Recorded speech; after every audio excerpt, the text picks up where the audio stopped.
In the James Bond films, sex with a globe-trotting spy seems to be fun. A martini, a tuxedo, a witty line or two, and then it's off to a luxurious bed with two tanned, muscular bodies. Not so in the new thriller, Red Sparrow, where the sex is cold, ugly and often violent.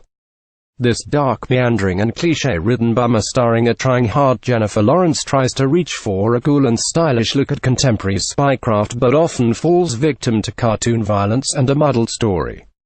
The creators may call it erotic, but it's as erotic as a visit to the dentist. Francis Lawrence, the director of the last 3 Hunger Games films, reunites with Lawrence for more adult fare, but one likely to be remembered more for the outdoor junket photos of Lawrence in a Thaisla dress in chilly London while her male co-creators wore coats. Based on a book by former CIA agent Jason Matthews, Red Sparrow stars Lawrence as Dominica, a Moscow ballerina who has to rethink her career after a devastating injury. With the advice of her high-ranking spy uncle, she goes to a Sparrow school where the students are taught to use seduction as the main weapon. Every human is a puzzle of need, the stern headmistress played by Charlotte Rampling tells her recruits. You must become the missing piece and they will tell you everything. Dominica isn't buying it and later complains to her uncle, "You sent me to whore school." But she's going to do it, forced to perform sex acts in front of the class, to pay for her sick mother's care, so that gets her conveniently off the hook morally. Our heroine is soon unleashed onto the world, a little like Luc Besson's La Femme Nikita, but without that film's visual coherence or empathy. Lawrence does sport awesome bangs, so there's that.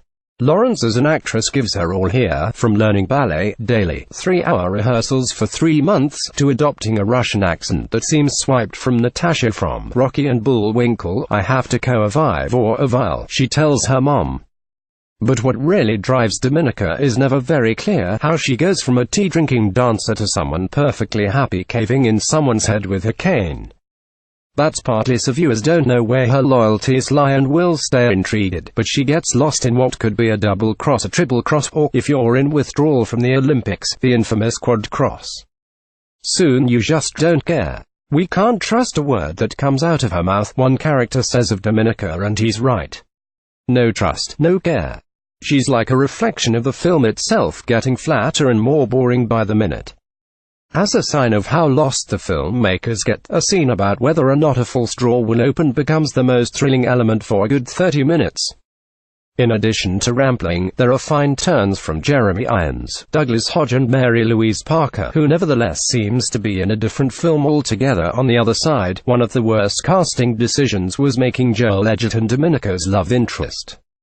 He's a puppy dog next to her tiger, and there are simply no sparks between them. Red Sparrow takes place in the languid, rich air of old European capitals, and it gains no energy from the mostly and curiously empty, high-end restaurants, hospitals and swimming pools. There are gorgeous exteriors of Vienna, Budapest, London and lush hotel interiors. The soundtrack is Tchaikovsky and Mozart. It's like an extended ad for Chanel, except for all the gore. Gore. Oh yes. There are 2 rape scenes, several instances of torture, one with a hospital-grade skin peeler, public and naked degradations, a gross garroting, a dead body in a tub with its head in a plastic bag, and more than a hint of incest. The bloodiness in juxtaposition with the bloodless high-end luxury is jarring, but not in a good way.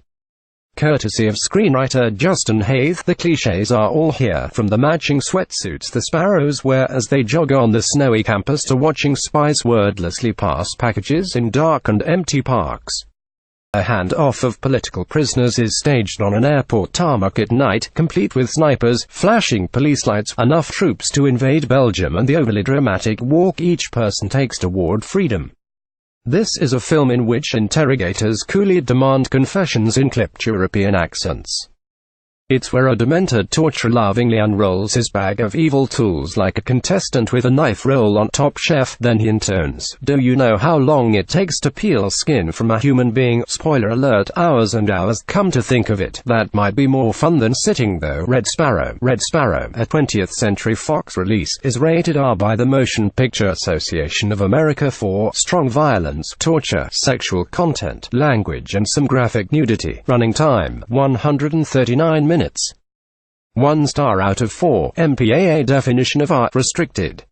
Under 17 requires accompanying parent or adult guardian. Online https://www.foxmovies.com/movies/red-sparrow. Mark Kennedy is at http://twitter.com/KennedyTwits.